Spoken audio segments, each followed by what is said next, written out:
Bienvenidos amigos a un episodio más de Opiniones en la Mira. Como cada semana, tenemos Fernando Conde y yo comentando los temas de actualidad que acontecen no solamente en los Estados Unidos, sino en la región americana, en el mundo. Hoy tenemos un programa muy especial y yo voy a dejar que sea Fernando quien introduzca a nuestro invitado de esta noche. Buenas noches, Fernando, ¿cómo estás? Buenos días, buenas noches, buenas tardes, buenas noches a todos los que nos ven y nos siguen a través de Opiniones en la Mira. Y hoy, de nuevo, repetimos, porque Gallo, que no repite, no es Gallo, con Igor Olsen, que no tiene nada que ver con Jaime Olsen, el de Superman, pero él vuela. Este Olsen que tenemos aquí sí vuela. Y realmente la semana pasada tuvimos ciertos problemas con el streaming, pero hicimos un gran programa con él porque no solo conoce mucho de las realidades de su país, porque ya lo voy a voy a presentar, él es peruano, venezolano, magallanero del equipo de Magallanes de la Liga de Béisbol Profesional de Venezuela, comunicador, gestor cultural, productor audiovisual y teatral. Igor está manejando muy bien los temas políticos, que los sigue, y él los está llevando a la cultura a través de obras de teatro, de micros teatrales, que en otra oportunidad nos hablaremos con él sobre el particular. Y es un defensor de los venezolanos en Perú, porque él es venezolano también, nació en Perú, pero también tiene la nacionalidad venezolana, y es un venezolano más que está en Perú, que defiende a los venezolanos allá y está muy involucrado con el fenómeno migratorio. Igor, buenas noches, ¿cómo estás? ¿Cómo estás, Fernando? ¿Cómo está José Antonio? Un abrazo desde la fría Lima. Ya hace bastante frío por estos días acá. Mira, Igor, yo quería hacerte una pregunta. ¿Cómo están las cosas? Porque la semana pasada hablamos de un preelectoral, pero ahora ya es un postelectoral. Quiero que nos informes, Antonio, a mí, a José Antonio, a mí y a todas las personas que nos siguen. ¿Cómo está eso? ¿Cómo están esos conteos, esos escrutinios?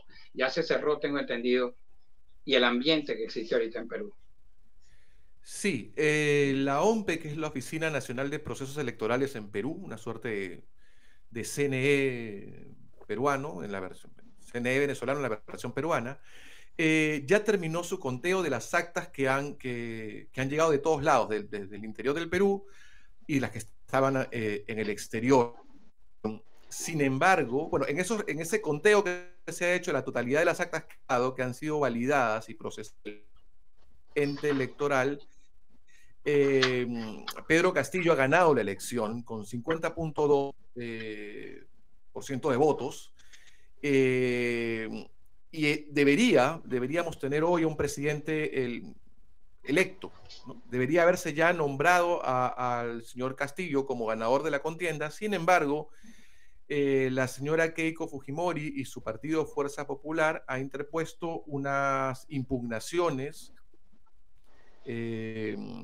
y que han detenido el proceso de nominación, de nombramiento hasta donde entendemos el próximo presidente de este país, ¿no?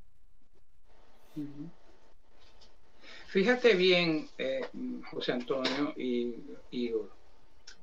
Yo tengo aquí, me estuve investigando sobre la situación actual que tenemos en Perú. Y el Pleno del Jurado Nacional de Elecciones de Perú decidió ampliar hasta las 8 de la noche de hoy, o sea que ya se acaba de cerrar, el plazo que tiene Fuerza Popular y Perú Libre para presentar pedidos de nulidad en cuanto a actas de votación, mesas de votación y todo eso. De acuerdo al artículo 367 de la Ley Orgánica de Elecciones del Perú, parece que ampliar eso es algo ilegal porque no se puede saltar lo que es la programación ya estipulada de las elecciones. Pero lo hicieron. y tengo entendido que Fuerza Popular procedió en contra de 802 mesas, o sea, solicitó nulidad de esas 802 mesas, mientras que Perú Libre de 209. Igor, esto supone que pueden pasar al menos 2 semanas para que haya un resultado o un pronunciamiento oficial sobre los resultados de estas elecciones en Perú. A mí me parece que eso es mucho. ¿Qué piensas tú sobre el particular y qué se puede generar durante 15 días con este suspenso? Sí, bueno, una precisión, Fernando, tú estás muy bien y como siempre muy acucioso con los temas que preguntas, y eso celebro mucho que investigues tanto. En efecto, hubo una intención del Jurado Nacional de Elecciones de ampliar el plazo para la presentación de estas nulidades, pero ante la reacción masiva de constitucionalistas y de entendidos en la materia, se reconsideró el tema a último momento y se retrotrajo todos. La ampliación no se dio finalmente. Como debería ser. Como tú bien mencionaste, eso violentaba la ley electoral. No se pueden cambiar las reglas de juego una vez que el juego ya se efectuó. Así que eso no llegó, afortunadamente no llegó a eso. Ahora, lo que está pasando en Perú es sui generis y no está nada bien. Solicitar la nulidad de 802 mesas es solicitar la nulidad de 200.000 votos. No estamos hablando de impugnar un voto, sino de anular mesas enteras. Hay que recordar que cuando un proceso electoral se da en Perú, una vez que se cierra la mesa, se cuentan los votos y si todos están de acuerdo, los personeros de un partido, el otro y los miembros de mesa, los votos que han sido validados por todas las partes se rompen, se destruyen en ese momento a la vista de todo el mundo y solo se guardan las cédulas de votación que tienen alguna observación. Se guardan en un sobre cerrado, se lacran, se firman por todas las partes y se llevan a los entes del Jurado Nacional Electoral para que ellos digan si ese voto realmente es válido o no.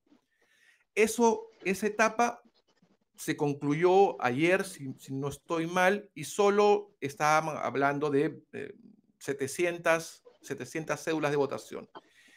Lo que ha hecho el fujimorismo es, y bueno, buena parte de Perú Libre también, pero las proporciones son distintas, es, como ya no se pueden contar los votos porque se destruyeron, están apelando a un mecanismo legal que les faculta a ellos solicitar la nulidad de la mesa completa.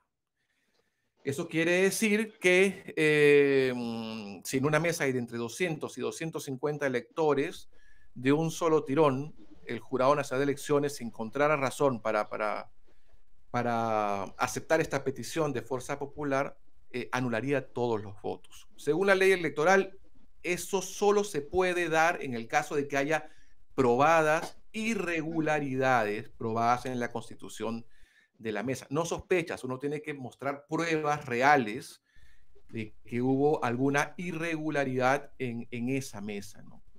Hasta donde he leído y me he informado, no hay ningún caso probado de irregularidad. Hay sospechas de... no basta que, por ejemplo, haya una irregularidad en la suma de los votos del acta, porque eso es fácilmente subsanable. No basta, por ejemplo, que hayan personas con el mismo apellido siendo miembros de mesa, como ha denunciado el fujimorismo.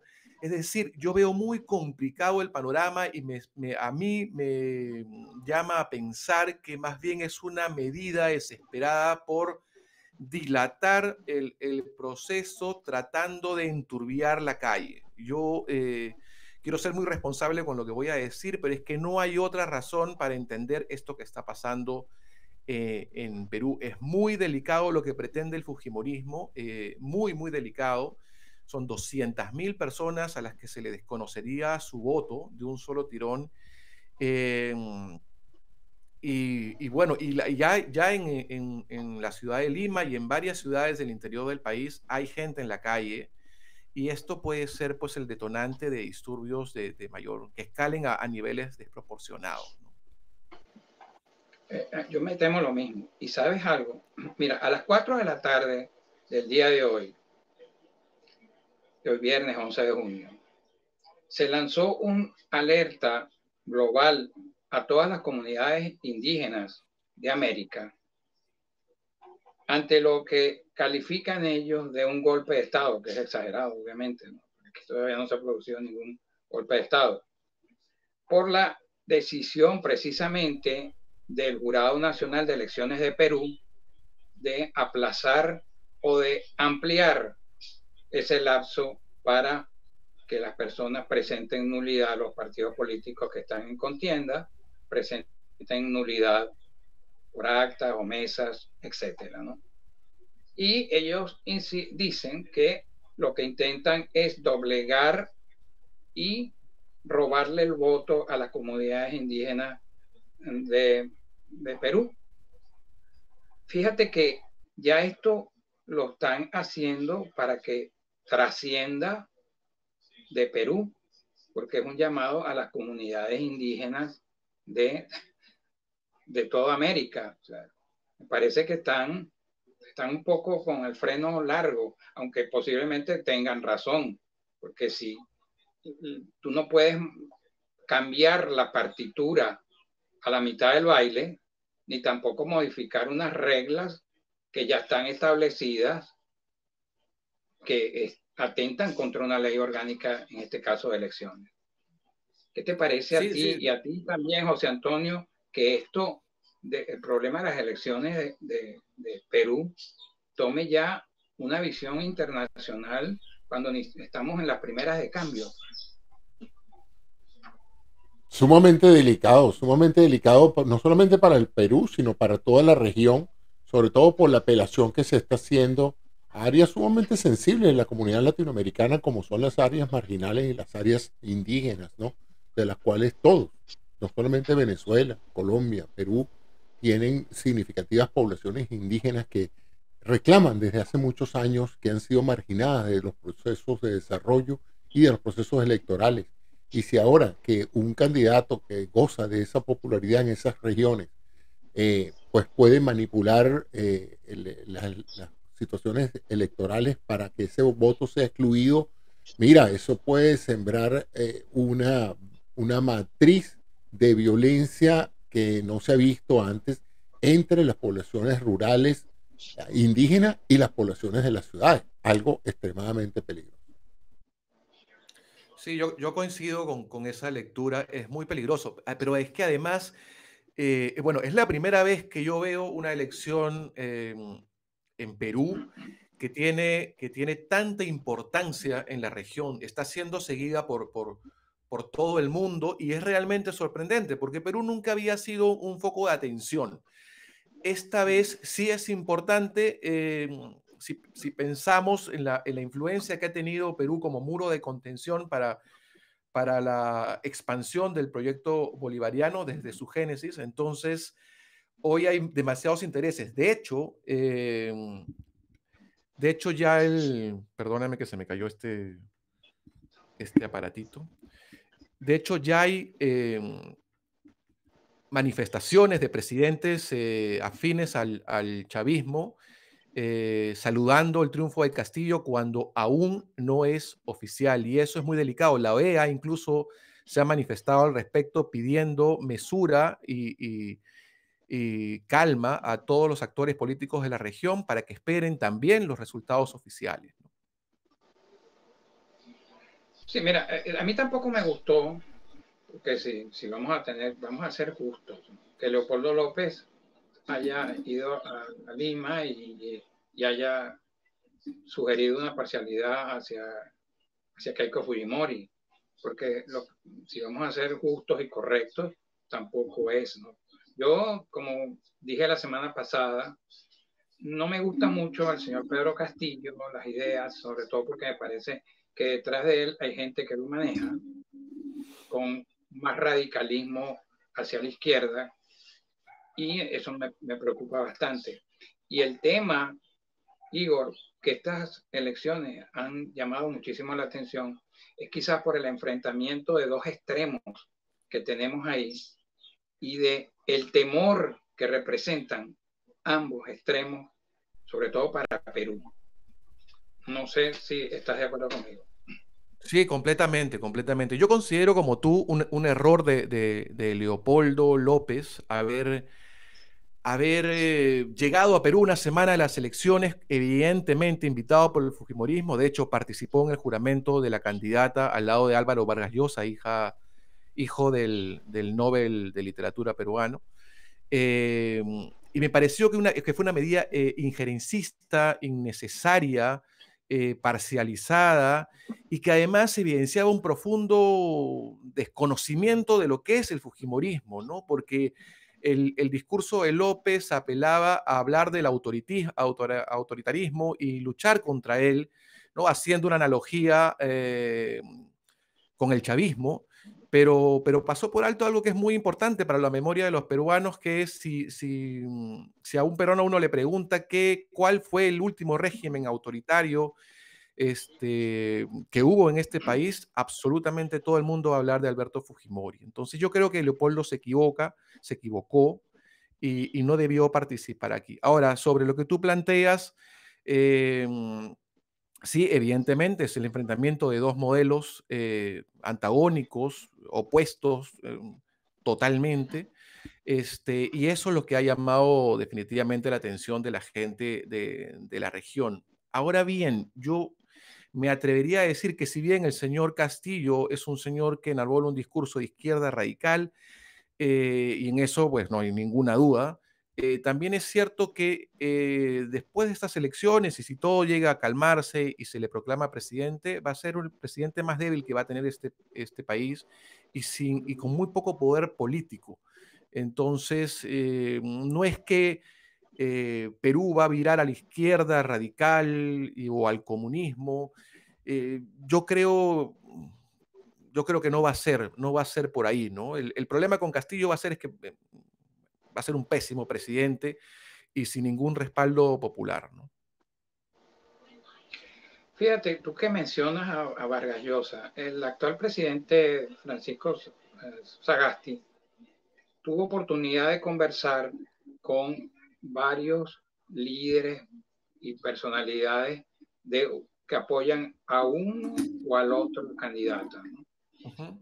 Y un poco para tratar de que hubiera un poco de clima de paz en medio de estas elecciones, según él dijo, en medio de estas elecciones tan difíciles.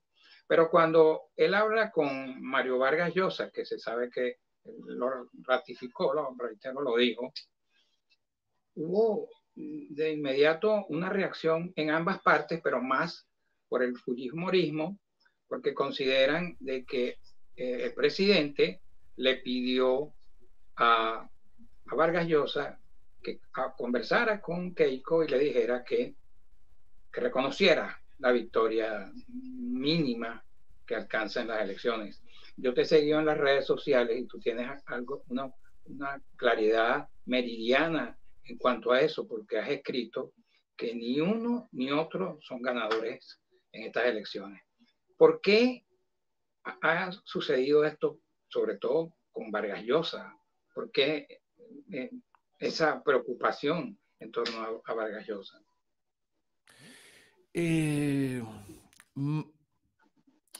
La verdad es que no sabemos exactamente lo que conversaron Sagasti y Vargas Llosa. Hay rumores y no conocemos el tenor. Lo cierto es que mucha gente ha acusado al presidente Sagasti de haber quebrantado las normas electorales que le impiden a él participar, ¿no? Yo no creo eso, yo creo que él conversó con Vargas Llosa en un ánimo, como él lo ha señalado, de bajar la tensión política del país, que vive el país, y además no ha violentado nada porque Vargas Llosa no es candidato, ¿no? No es candidato, ni es asesor, ni está en el país, es simplemente un ciudadano peruano con mucha influencia que manifestó su posición política. No sé si lo llamó a pedirle a Keiko que reconociera, pero en todo caso, si lo hizo, a mi modo de entender personal, hizo bien. Vargas Llosa pierde con Alberto Fujimori en el año 90 y él fue asesorado para que no reconociera los resultados en ese momento, ¿no? Sin embargo, Vargas Llosa, haciendo gala de su espíritu democrático, se dirigió hasta el centro de campaña de, hasta en ese momento, un desconocido Alberto Fujimori, le dio la mano, le alzó la mano y lo reconoció presidente, ¿no? Yo creo que eso es lo que hoy le corresponde a la señora Fujimori y no estaría mal que el señor Vargas Llosa se lo recomendara, ¿no? Ahora, ¿por qué digo yo que no hay ganador real en Perú? Porque la diferencia entre ambos es muy corta, son 70.000 votos más o menos, por ahí va a quedar cuando el jurado termine de revisar estos casos de nulidad. Es muy corto, son 0.4% de diferencia entre ambos. Ninguno de los dos puede sentir que representa realmente a la mayoría del país. Y eso creo que hay que recordárselo a ambos candidatos, ¿no? No es que la mitad del país más uno ha votado por el señor Pedro Castillo, no lo creo así. Creo que en todo caso el señor Castillo ha sido beneficiado por el profundo antifujimorismo que hay en este país y que bueno, él tiene que ser muy responsable con ese 30% de peruanos que le han dado su respaldo o lo que se ha llamado un voto crítico, y tiene que ser consciente de que él no puede hacer ni deshacer en este país. Independientemente de la realidad política, y como te comentaba hace un rato, él no tiene poder político, no lo va a tener, no va a tener control del Congreso, no tiene un respaldo de calle lo suficientemente sólido como para que pueda lanzarse en una cruzada dictatorial o cambiar el modelo. Entonces, yo creo que él va a tener que aprender a dialogar con todos los sectores y sobre todo con los sectores empresariales y los sectores de centro-derecha de este país, si quiere llegar a buen término su gobierno y si quiere mantener la calle firme. Yo soy un convencido de que el 28 de julio, que es el día que asume el nuevo presidente de este país, la inmensa mayoría de este país va a estar en la acera de la oposición. Entonces, él tiene que estar claro, si finalmente se confirman estos resultados, de que esa va a ser la inmensa labor que va a tener que cumplir. Mira, José Antonio, ¿tú crees que con esa diferencia que existe tan mínima, 0,4% nada más, tú crees que sea posible, de acuerdo a tu perspectiva, de que ahí haya paz al momento de un reconocimiento de Keiko sobre su derrota y de la victoria de Pedro Castillo? Bueno, a eso voy y quería preguntarle a Igor. Igor, el factor militar en Latinoamérica siempre ha estado presente. ¿Favorecería a Pedro la posibilidad de que el desconocimiento de Keiko Fujimori de su triunfo por margen muy pequeño pudiera en un momento dado trasladarse a las calles de una suerte de violencia donde él pudiera apelar a la Fuerza Armada peruana para que lo sostuviera en el poder y como un presidente de facto? Tú hablas de las limitaciones que él va a tener para la implementación de un socialismo a la venezolana por parte del Congreso. ¿Podría él encontrar en los cuadros militares alguien o un comandante o un liderazgo que en un momento dado pudiera darle el apoyo militar que él necesita para implementar todo esto a raíz de un triunfo que no se le quiere reconocer? Mira, yo honestamente lo dudo mucho, lo dudo mucho. Las Fuerzas Armadas en Perú, después del fujimorismo, se han comportado de la mejor de las maneras en la recuperación de la democracia. Hay que recordar que durante la década en la que Alberto Fujimori tomó el poder en Perú, gobernó de la mano directa de los militares. De hecho, la promoción completa de Vladimiro Montesinos fue la que ascendió rápidamente y copó todo el estamento militar y se hizo del país. De hecho, buena parte de esa promoción ha estado detenida, juzgada, condenada y aún algunos siguen presos. Luego de eso hubo una gran reforma en el estamento militar Y ya tenemos 20 años, Perú tiene 20 años de vivir con una fuerza militar, con unas fuerzas armadas respetuosas de la institucionalidad. El hecho más cercano sucedió en noviembre del año pasado, cuando Merino y la vacancia y la asunción abrupta de Merino al poder, hubo un intento del entonces congresista Merino de llamar a las Fuerzas Armadas, y las Fuerzas Armadas inmediatamente se pusieron del lado del orden democrático, al lado del que era el presidente Vizcarra, ¿no? Entonces, yo dudo mucho que haya algún militar en actividad que quiera lanzarse a la piscina del apoyo a una intentona salida fuera de la democracia. Además está el componente, y esto es muy importante, que el Perú es un país muy distinto a los demás de la región.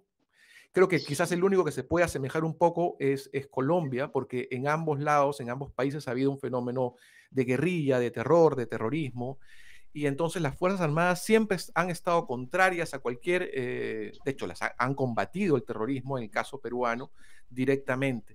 Entonces la izquierda, sobre todo la izquierda, porque no quiero hablar de toda la izquierda, pero la izquierda que representa el señor Castillo está muy asociada a ese fenómeno. Yo no creo que existan militares que quieran ponerse de su lado. Yo quiero hacerle una pregunta a los dos. Cuando cerró su campaña electoral, Pedro Castillo reiteró su posición de expulsar extranjeros venezolanos de su país. Dijo que les iba a dar 72 horas para que se fueran, e incluso dijo que por un decreto los iba a sacar de Perú. Yo sé que ya se han ido venezolanos a Chile, donde los están también deportando. ¿Qué podemos hacer nosotros en torno a eso? Existe esa posibilidad, porque él dijo que el mismo 28 de julio, que es la fecha precisamente en la cual él va a tomar posesión, dijo que iba a hacer, eso era una de las cosas primero que él iba a hacer. José Antonio, ¿qué te parece a ti? Igor, y después me respondes tú. Bueno, mira, basado en lo que uno, en la experiencia que yo he tenido, nada más y nada menos que aquí en los Estados Unidos, una cosa son las promesas de campaña y otra cosa son las realidades de la presidencia, ¿no? Son muchas de las cosas que en el fragor del combate por las elecciones los candidatos dicen, prometen, hablan de presupuesto, hablan de una cantidad de medidas de traer militares de nuevo al país, cosas que ellos saben que sus votantes quisieran creer que son posibles. Pero sucede que cuando se sientan en la silla de la presidencia y se reúnen con sus generales, y se reúnen con sus economistas, y se reúnen con la gente que sí sabe de eso, le dicen: bien, señor presidente, eso no se puede hacer, o eso no se puede hacer así, o si usted lo hace, va a tener consecuencias. ¿Cómo? Sí se puede hacer. Bueno, se puede hacer, pero sería de una u otra manera algo sumamente vengativo. Sería algo vengativo que yo no creo que un presidente... Mira, ahí hay que citar la frase de un dictador venezolano que decía: gobierno no busca pleito. Y eso aquí, en realidad, agarrar y salir de los venezolanos en las primeras horas de cambio no refleja o no representa ningún tipo de ventaja para este candidato Pedro Castillo, sobre todo cuando inevitablemente pues su triunfo ha sido marginal. O sea, José Antonio, si Donald Trump deportó más de 1.600, Donald Trump. Sí, pero fíjate que él no dijo que iba a deportarlos, él los deportó solayadamente. Pues. A mí sí me preocupa, yo no sé, Igor, tú. Yo estoy un poco con José Antonio. A ver, una cosa es la palabra de campaña y la fortaleza que te da pararte en y sentir el calor de la multitud. Y otra cosa es estar en Palacio de Gobierno con un montón de gente que te habla al oído y sabiendo en ese momento que no gozas de respaldo popular. Cualquier desliz del señor Castillo en cualquier sentido va a ser cogido por la oposición, y eso no tengo ninguna duda, para comenzar a desestabilizar su gobierno. La semana pasada conversábamos sobre la medida de vacancia presidencial que sigue vigente y sigue vigente. Castillo, el primer desliz, va a ser vacado, o al menos se le va a intentar vacar. Hoy tiene 37 votos que impide, en teoría, vacarlo, pero comprando un par de, a puro estilo Diosdado Cabello, comprando un par de compañeros, tranquilamente se le puede vacar. Entonces yo no creo, así como no creo que el señor Castillo vire a primera de cambio hacia la izquierda el 28 de julio en su discurso presidencial, no creo que tampoco se anime a sacar a venezolanos vía un decreto supremo que además, yo no soy abogado, pero tendría que ser pues abiertamente discriminatorio y xenofóbico para que a una persona se le expulse sin el debido proceso, ¿no? Está sucediendo en Afortunadamente, Chile. Está sucediendo en sí, Chile. está sucediendo en Chile, pero a diferencia del caso chileno, en Perú ha habido una gran disposición del Estado peruano estos últimos 4 años por formalizar a los venezolanos. Incluso se ha abierto un padrón general para la gente que ha entrado ilegal vía los caminos verdes, vía Trocha a Perú, para que se puedan vacunar. Es decir, a diferencia de Chile, acá hay un registro mucho más amplio de venezolanos. Si bien es cierto, no todos tienen documentos legales, creo que apenas 400.000, es la última cifra de la que tuve conocimiento, pero sí hay muchos en trámite, es decir, hay un mapeo total o muy cercano a la totalidad de cuántos venezolanos hay en Perú. Entonces, para deportarlos con el argumento de la ilegalidad como se le está haciendo en Chile, habría que buscarle 4 vueltas. Yo no creo que eso pase, no creo. Y creo que hoy hay más candados al respecto para que él se anime a una cruzada xenofóbica y discriminatoria como esa.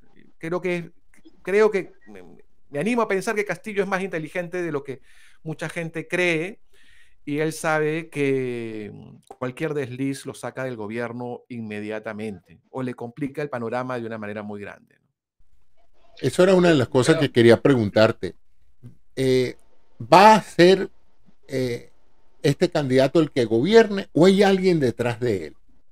¿Hay alguien detrás de Castillo? Sí. Bueno, está el señor Cerrón, Vladimir Cerrón, personaje oscuro, nefasto, un Montesinos, un Diosdado Cabello, un señor sin escrúpulos, condenado, inhabilitado para ejercer cargo público, y es el real presidente del partido Perú Libre, que es el partido por el cual ha candidateado el señor Castillo, que dicho sea de paso ha candidateado como invitado, no pertenece a Perú Libre, ¿no?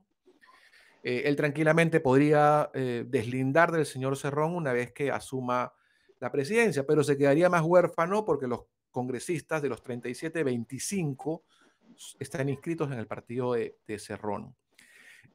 Sin embargo, por más que Cerrón le hable al oído y sea quien dirija ciertas cosas, hay ya alianzas de Castillo con otros sectores de la izquierda y con otros académicos e intelectuales de este país que lo están orientando hacia políticas un poco más de centro.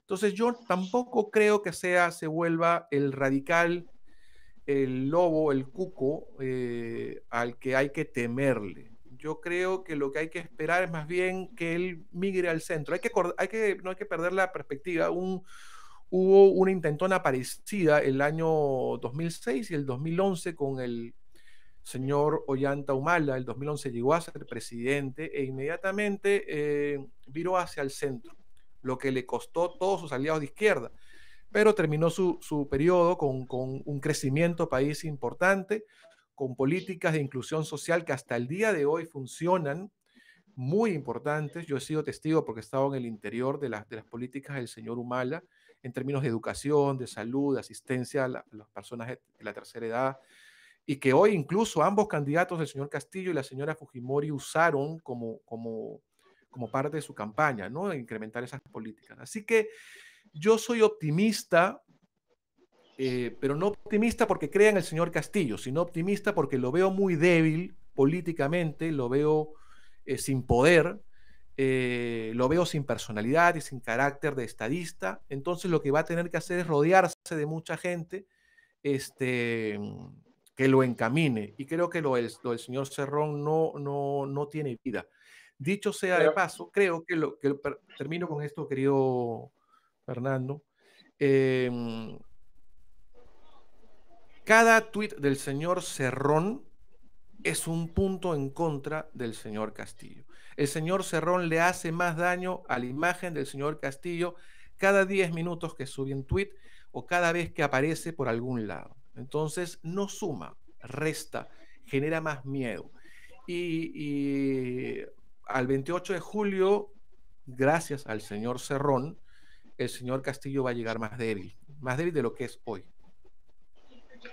Pero fíjate, la pregunta de José Antonio tiene mucho sentido, porque tú estás hablando de la debilidad que tiene Pedro Castillo.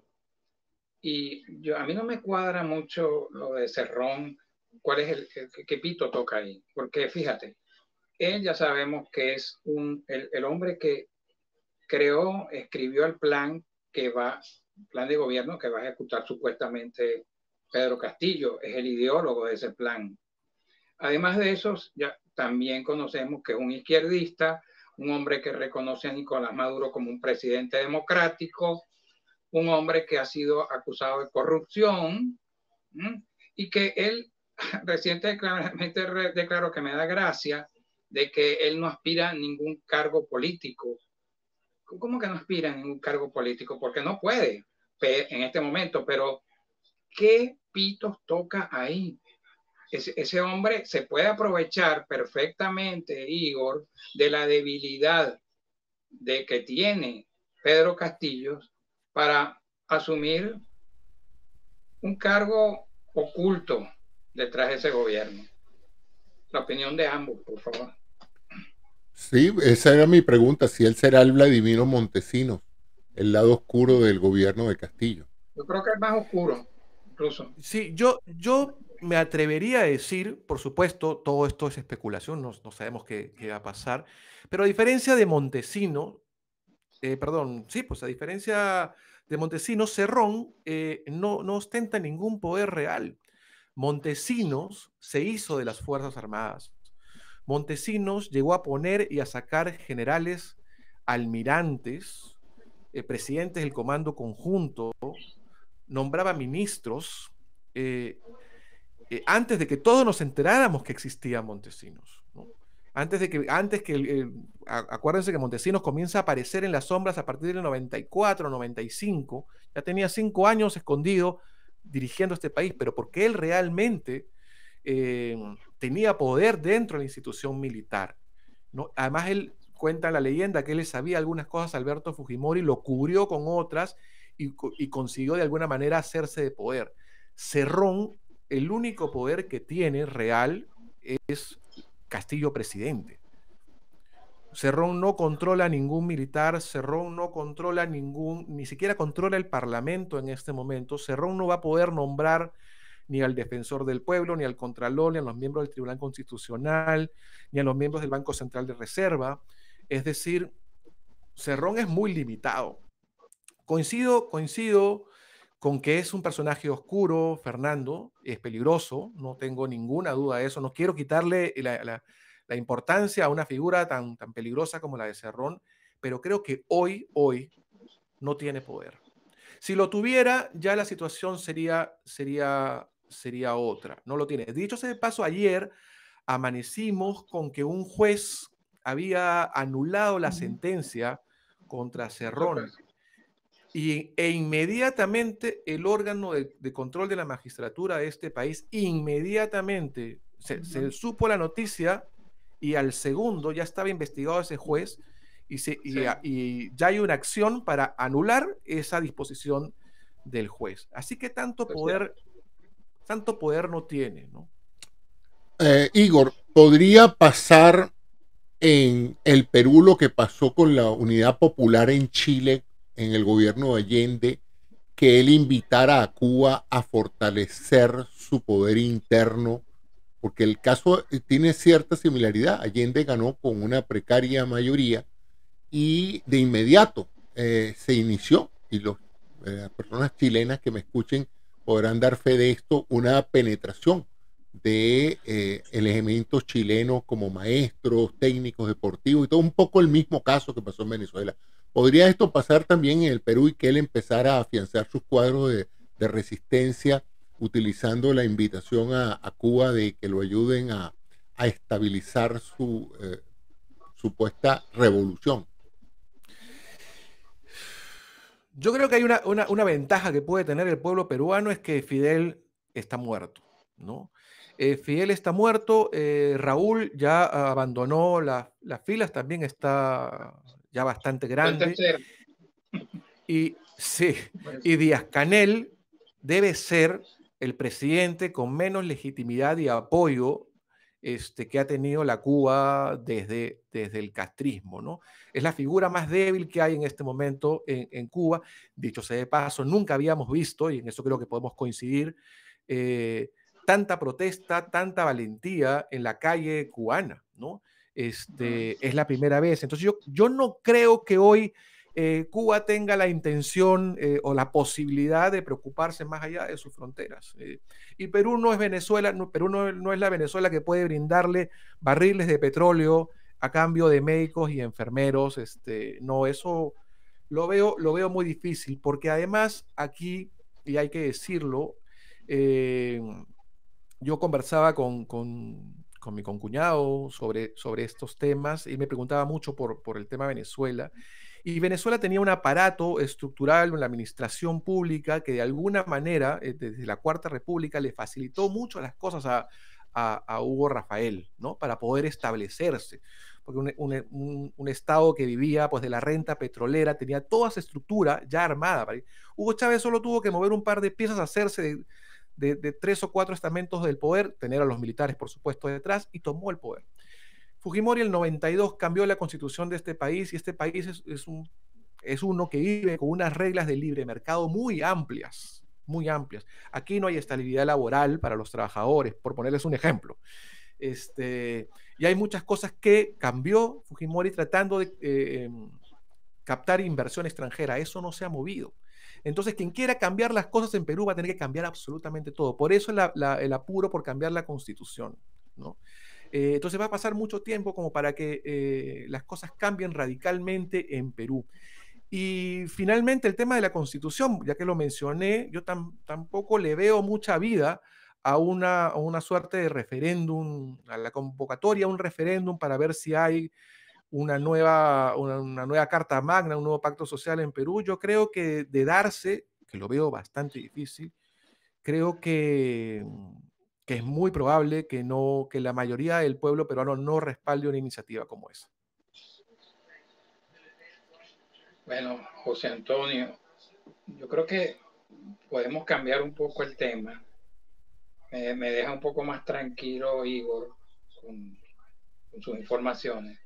Pero José Antonio me comentó, Igor, algo muy importante sobre las vacunas. Y yo sé que en Perú, por cierto, eso está funcionando muy bien.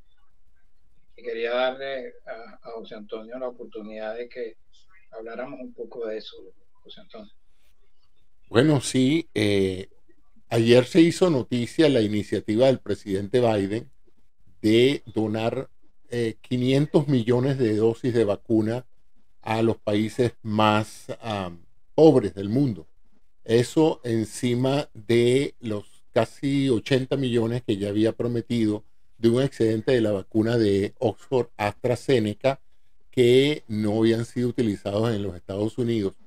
Y ya en Estados Unidos se ha llegado a la cifra de 179, casi 180 millones de personas con al menos una dosis. Ciertamente ya 160 millones con las 2 dosis completamente protegidos. Todavía hay un remanente de personas penosamente incluso en el sector salud, gente que trabaja en hospitales que rechaza la idea de vacunarse, algo insólito, pero insólito me imagino que para los ojos de muchas personas en otros países que están ansiando la llegada de la vacuna, sentir que alguien pueda trabajar en un hospital americano y no querer vacunarse. O sea, no solamente es una falta de respeto hacia sus familias y amigos, sino también con los pacientes que van a atender. Todo paciente que va a un hospital tiene la presunción de que todo el personal del hospital está vacunado. La idea de que haya gente que no esté vacunada es penoso. Yo he trabajado aquí en varios hospitales y es parte de la obligación vacunarnos, no contra todo. Hay que entrar vacunado completo, porque es lo menos que se le puede garantizar al paciente de que el personal de salud está vacunado y sano, porque también al primer signo de malestar le dicen que es en su casa, para que para el hospital es el último sitio donde usted debería ir. Entonces, en este sentido, pues la promesa del presidente Biden de que iba a haber vacunas de sobra en cada farmacia, en cada supermercado, se ha cumplido, así es la situación. Tengo información sorprendente porque me la dieron ayer de que mucha gente que está llegando al aeropuerto de Miami está siendo vacunada al entrar. O sea, antes de pasar por inmigración se les dice, si usted no está vacunado y quiere aceptar la invitación de nosotros para que se vacune, pase por esta fila que vamos a vacunarlo a toditos. Así es que es algo que está llamando la atención de propios y extraños, el hecho de que tú llegues a un país donde la bienvenida incluya no solamente el bienvenido a los Estados Unidos, sino bajes el brazo que le vamos a poner una vacuna, ¿no? Entonces, un pinchazo. Entonces, esa noticia es realmente alentadora. Siguen los estímulos en diferentes estados de la Unión para hacer que la gente se vacune. Están terminándose los estudios para evaluar también la posibilidad de vacunar niños aún más jóvenes. Una preocupación en las últimas semanas por dos cosas. La primera, una serie de casos de miocarditis, de inflamación del músculo cardíaco secundaria a la administración de la vacuna. Sin embargo, estas personas no se han visto gravemente enfermas y se presume pues que son personas con tendencia a presentar estos cuadros de inflamatorios en múltiples órganos, incluyendo el corazón en este caso, ¿no? Eso es algo que se conoce desde hace tiempo como las miocarditis virales, la inflamación del corazón por razones de virus, y esto es un virus. Entonces es muy probable que estas personas en el proceso de desarrollar los anticuerpos contra el virus también desarrollen anticuerpos con proteínas que están en el músculo cardíaco y que en un momento dado puedan producir el fenómeno inflamatorio. Por otro lado está la nueva variante viral esta de la India, que tiene muy preocupados a mucha gente porque es sumamente virulento, sumamente agresiva y cada vez es la que está haciéndose más prevalente en muchos países, ¿no? Todavía las autoridades sanitarias mantienen que la vacuna es efectiva contra esta variante. Sin embargo, llama la atención pues los brotes que han aparecido en países asiáticos, en la India, y en casos que han, de nuevo, en áreas donde se suponía que ya había habido bastante efectividad de la vacuna, porque la vacuna protege al que se vacuna, pero en grandes cantidades, si hay inmunidad de rebaño, pues también va a haber mucha gente que sienta que ya el riesgo pasó y diga, bueno, yo no me voy a vacunar, porque si ya todo el mundo está vacunado y ya no hay gente aquí infectada. Sin embargo, la posibilidad de que venga un paciente cero, que venga de cualquier parte con una nueva variante viral, puede cambiar para muchas localizaciones el rumbo de esta recuperación económica. Biden ha insistido en que no puede haber recuperación económica mundial si no hay vacunas, y esa es la razón por la cual ha dado la orden de comprar 500 millones de vacunas de Pfizer para regalarlas a los países, y como dijo él, sin cuerdas añadidas, sin pedir favores ni ninguna otra cosa, que las gracias de muchas personas que van a ver llegar sus vacunas hechas en los Estados Unidos. Igual que Donald, comentaba, ¿no? Igual que ayer, José Antonio, que Biden había dicho que él quería que Estados Unidos fuera el banco de vacunas para el mundo. Sí. Y lo está cumpliendo. Igor, ¿qué ibas a decir?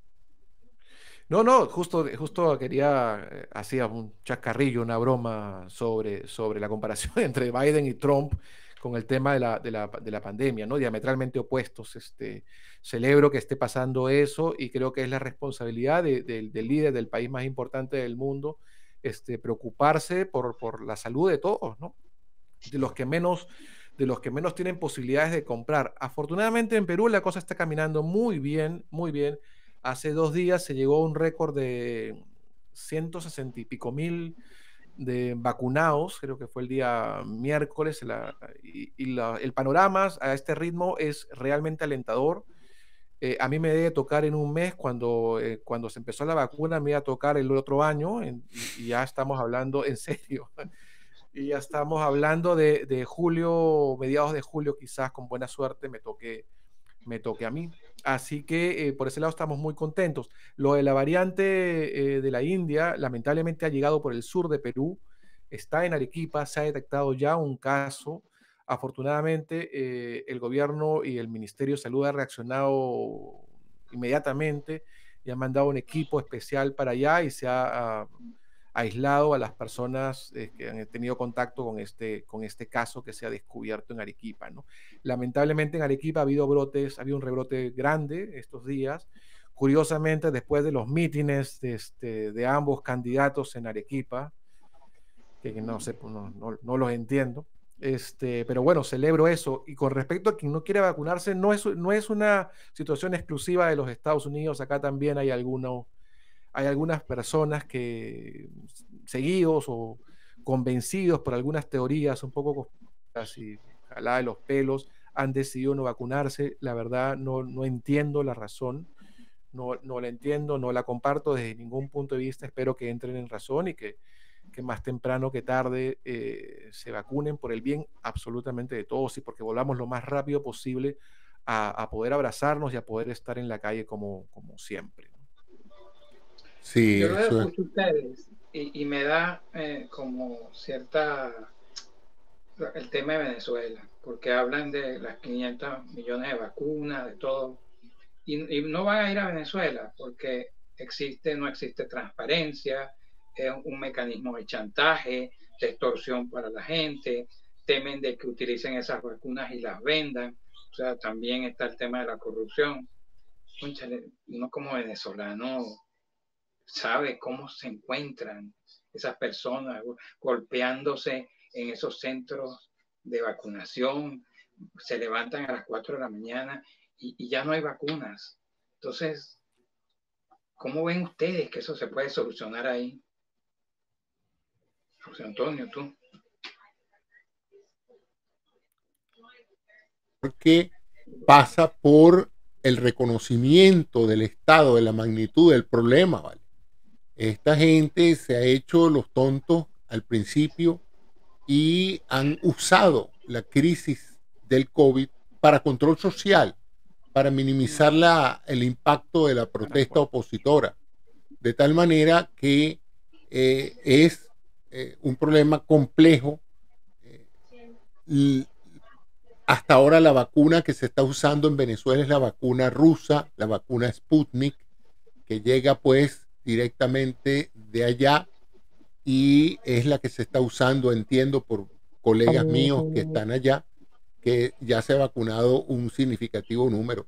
Yo espero y aspiro que esa no sea la única. Está también la vacuna de Oxford AstraZeneca, que es parte del acuerdo internacional de vacunaciones que suscribió también o que solicitó Venezuela participar en ese otorgamiento de ese fondo COVAX de vacunas a nivel internacional. Así es que yo espero que en los próximos meses esta disponibilidad, fíjate, Fernando, que hay un paralelismo interesante que está tratando de crear Biden en relación a él representar lo que Franklin Delano Roosevelt representó en la etapa crítica de la Segunda Guerra Mundial, que es el arsenal de la democracia, en este caso el arsenal de vacunas del mundo.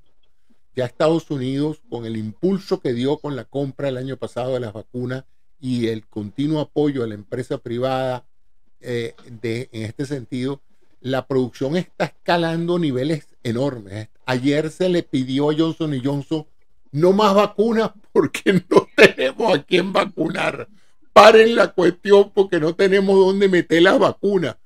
Resulta que el lote de vacunas que ya está disponible entre Moderna y Pfizer es tan grande y esas vacunas están por vencerse en esta primer parte del año, porque recuerda que estas vacunas nunca se imaginaron que iban a durar mucho en las neveras. Esto sí se produjo con un mínimo de preservativo precisamente para evitar el elemento alérgico, y segundo porque bueno, es que la vacuna al llegar la iban a utilizar, entonces no tenía mucho sentido formular una vacuna para que pudiera aguantar en el refrigerador 2 años guardada, ¿no? Entonces, bueno, esas son las vacunas que tenemos. Entonces se le pidió a Johnson & Johnson que por favor parara la producción por ahora hasta establecer eso, y que este grueso de vacunas que se sigue produciendo sean para exportación. Y ese es el objetivo de la administración Biden en este sentido. Y pensar que teníamos una planta de Pfizer en Venezuela. Yo la visité cuando uno era médico. Pfizer, como parte ya a los estudiantes de sexto año que íbamos a graduarnos, nos invitaba un día en Pfizer y tengo recuerdos muy bellos de esa experiencia. Si hubiera imaginado que me ibas a hacer ese comentario, hubiera sacado una foto mía de esa época, todos parados ahí, sí, recordando, porque para la formación de un médico es muy importante visitar un laboratorio industrial de fármacos, porque era interesante pues ver cómo se hacen las medicinas que uno prescribe a diario, ¿no? Y sí, no solamente eso, me regalaron un bolígrafo, a cada estudiante le regalaban un bolígrafo de oro para que firmara su récipe y se acordara de Pfizer a la hora de firmar. Imagínate. Sí, para que tú veas todo. Bueno, hoy estuviéramos haciendo vacunas para América Latina en Venezuela. Y quiero aprovechar la oportunidad entonces que tenemos a Igor Olsen aquí para escuchar un poquito su opinión en relación con esto que voy a poner aquí en la pantalla de producción, porque me gustaría su opinión. Y es que El Salvador parece que va a aceptar como moneda de curso legal el Bitcoin. Y esta semana he estado escuchando pues muchísimos comentarios en relación con esto, y quisiera escuchar la opinión de Igor en relación con esto. ¿Tú crees, Igor, que en realidad esta implementación en países subdesarrollados de la tecnología de Bitcoin podrá ayudar a las poblaciones, a los latinoamericanos, a ahorrar en una moneda más dura, menos manipulable por los gobiernos? ¿O tú crees que esto es una forma de rapiñar el tesoro público rapidito? Antes los políticos tenían que salir con maletas de barras de oro, luego salieron con maletas de billetes, luego tenían que hacer transferencias a través de bancos suizos, y ahora desde el teléfono se transfieren 20 millones de dólares en Bitcoin y ya está listo, sin rastro, sin huellas, sin nada. ¿Qué opinión tienes tú de esto, Igor? Situado a nuestra realidad latinoamericana, donde no hay un solo expolítico latinoamericano que no haya salido en mejores condiciones económicas que cuando entró. Es la opción B, definitivamente, José Antonio. Y yo no creo en estos experimentos que no, sobre todo en países como los nuestros, en los que mientras más transparencia haya con los manejos de los recursos públicos, mucho mejor vamos a estar, ¿no? Estos experimentos con el Bitcoin o con el Petro o con estas cosas son pues artilugios, artimañas para terminar de sacar el dinero, como tú bien lo has dicho, hacia otro lugar. Pero además todo lo que supone la implementación de un nuevo paradigma en la economía, implementarla, pensar solo en la implementación mental, en el cálculo mental, en lo que se refiere en términos de transacciones, en un país como El Salvador o como Bolivia o como Perú, como la propia Venezuela, me parece un disparate, ¿no? Me parece un disparate. No sé a qué nivel está, no estoy tan al tanto en temas de El Salvador, pero ojalá que eso no prospere, la verdad, o en todo caso que no se expanda a otros países de la región. Yo no creo que eso salva a nadie. Este presidente Bukele es un presidente bien idiosincrático, es un individuo atípico en la comunidad latinoamericana.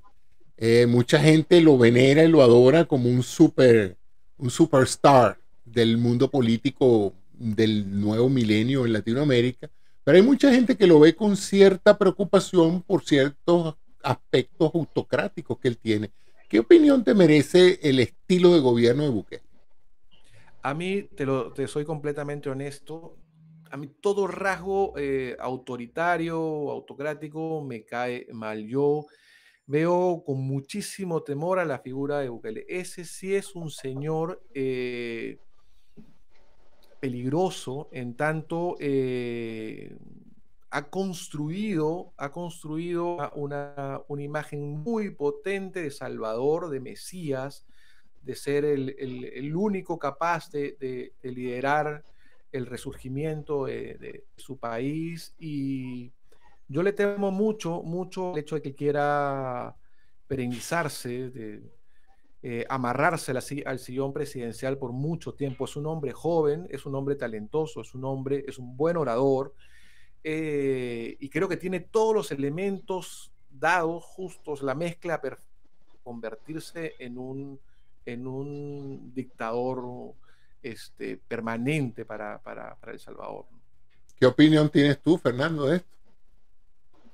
Sí, tiene rasgos de ese tipo, tiene también bastante populista, pero a la medida que no traspase más allá, vamos a darle el beneficio de la duda, aunque muchas personas hablan de que él tiene un pasado no muy bueno en cuanto a, creo que apoyaba a la izquierda antes, ¿no?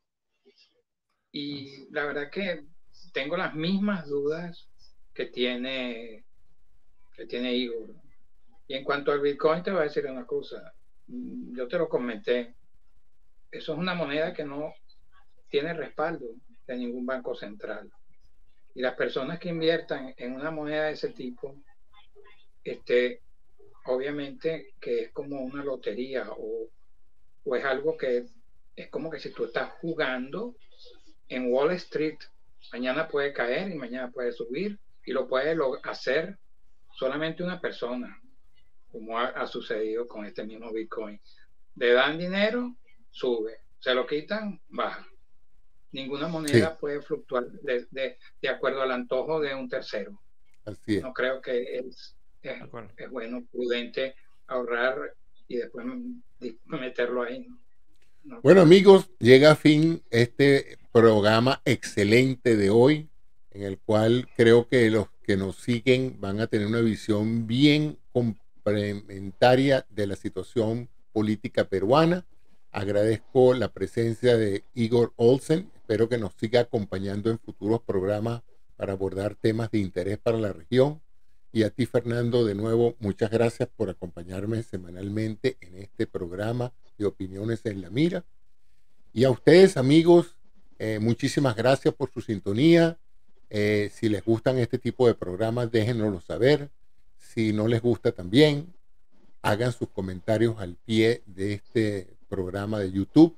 Y los esperamos como cada semana. Al final de la semana estaremos Fernando Conde y yo, y espero que Igor también en los próximos programas, hablando sobre temas apasionantes de este acontecer político, económico y cultural de la región. Muchas gracias y hasta un nuevo episodio de Opiniones en la Mira. Muchas gracias a todos ustedes.